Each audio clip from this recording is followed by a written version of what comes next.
La antigua Grecia, el origen de la civilización occidental.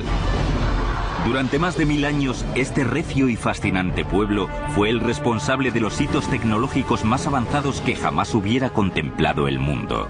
Confluyó toda una nueva generación de pensadores que tenían una motivación para construir, para tratar de entender la naturaleza y para crear nuevas tecnologías. Obras de ingeniería tan asombrosas que los antiguos creían que habían sido construidas por los dioses. Una de las cosas que más nos debería sorprender es cómo se las ingeniaron para levantar piedras de dimensiones tan gigantescas. Estas maravillas de la tecnología fueron impulsadas por líderes cuya ansia por la grandeza congregó a un pueblo y lo elevó a la categoría de imperio. Pero este estallido de cultura y creatividad sería una víctima más de las cruentas batallas que enfrentarían a hermano contra hermano. Un duelo a muerte que supondría el final de una época dorada.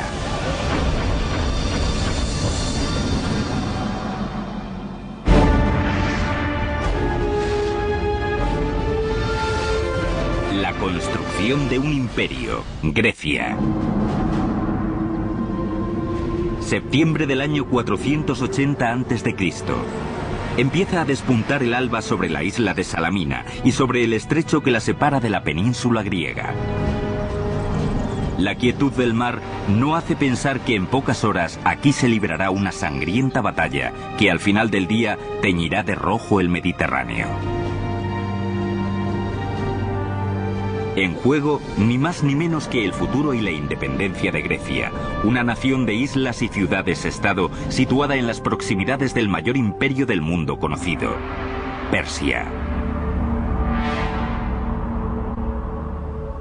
Persia era la superpotencia mundial de su época. Gozaba de una riqueza y confianza enormes. Era el imperio más multiétnico y multicultural que el mundo había contemplado. Una fuerza invasora persa de dimensiones épicas se asomaba por el horizonte. Una flota de 700 buques que transportaba a 150.000 guerreros decididos a anexionar Grecia a su imperio. Pero un almirante y estadista griego llevaba preparándose muchos años para un momento así, y estaba listo para la batalla. Se llamaba Temístocles. Pero hacerle frente a Persia, la mayor superpotencia mundial de aquella época, no sería tarea fácil para Temístocles. Hola, soy Peter Weller. En primer lugar, la flota persa doblaba en número a la griega. Y en segundo lugar, Temístocles se enfrentaba al escollo casi insalvable de tratar de aunar bajo un solo mando a un grupo de guerreros sin más en común que sus continuas disputas entre sí. El lado bueno del desarrollo civil de la antigua Grecia era que cada una de las ciudades-estado era una especie de mini-nación independiente y autosuficiente dentro de Grecia. Y el lado malo de ese desarrollo civil era precisamente su sistema político de ciudades-estado. Y es que si bien todas ellas hablaban la misma lengua y adoraban a los mismos dioses, no se puede decir que hubiera un sentimiento de unidad nacional. Sus únicas prioridades las dictaban los asuntos regionales y culturales de cada ciudad. Resumiendo, cuando no se llevaban mal, se llevaban peor que mal. Si había alguien que pudiera aunar a todos los pueblos griegos, ese era Temístocles. Un hombre de origen plebeyo que no se avergonzaba de hacérselo saber a sus compatriotas. Siempre estuvo fuera del sistema, y así lo reconocía. Incluso hacía gala de su falta de educación. Solía decir que, aunque no tuviera ni idea de afinar una lira ni de entonar una melodía, sabía todo lo que había que saber para hacer grande y libre una ciudad. Para Temístocles, el ejército persa no era ningún desconocido. 10 años antes, un pequeño contendiente imperial ya había invadido Grecia por primera vez y había combatido contra los atenienses y sus aliados en Maratón. Temístocles aprovecharía esa experiencia en la batalla que se avecinaba en Salamina y basaría su estrategia en un punto débil que ya había detectado en la máquina de guerra persa, su flota. Se dio cuenta de que el mar no era el elemento natural de los persas. Persia era una potencia terrestre. Tanto era así que su religión consideraba el agua marina como algo demoníaco. Temístocles quería que los griegos construyeran una flota naval sin parangón en la historia. Enseguida comenzaron a trabajar a velocidad de crucero para armar un total de 200 trirremes, las embarcaciones más mortíferas de la antigüedad. Un trireme tiene una eslora de casi 40 metros. Es ligero y estilizado y está rematado con un espolón de madera cubierto de bronce al nivel del agua. Ese es el arma ofensiva del trireme. Se podría decir que era una especie de misil tripulado. El trireme era empujado por 170 remeros apostados en 3 niveles distintos, 62 en el nivel superior, 54 en el medio y 54 en el inferior. En este último los remeros estaban sentados a tal profundidad que las portillas de los remos no levantaban más de 45 centímetros de la superficie del mar. Era un barco de madera impulsado por remos. Podía alcanzar los 8 o 9 nudos de velocidad, algo asombroso para la edad antigua. Y podía atacar con un misil.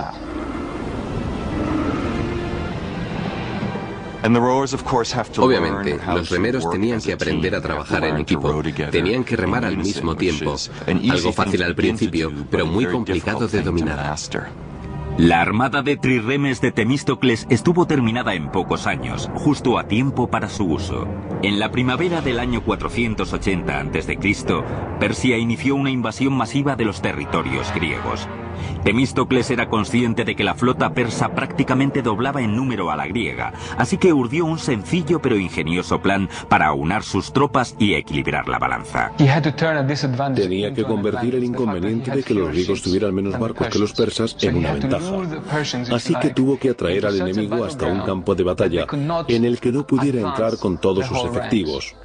De ese modo, él podría concentrar sus fuerzas y atacar. Y el mejor lugar para llevar a cabo esa táctica era el estrecho de Salamina. Temístocles se sirvió de un ardid para llevar a la armada persa hasta la zona del estrecho. Temístocles era un tipo muy astuto, un embaucador nato. Sabía que los persas preferían ganar las batallas mediante la diplomacia, la intimidación y el soborno de traidores. La víspera de la batalla, Temístocles envió a un sirviente de confianza al campamento persa, al otro lado del estrecho. El sirviente fingió ser un traidor y le reveló al rey persa que entre las tropas griegas reinaba la confusión y que si partían con sus naves por la noche, a la mañana siguiente lograrían sorprenderles. Los persas mordieron el anzuelo.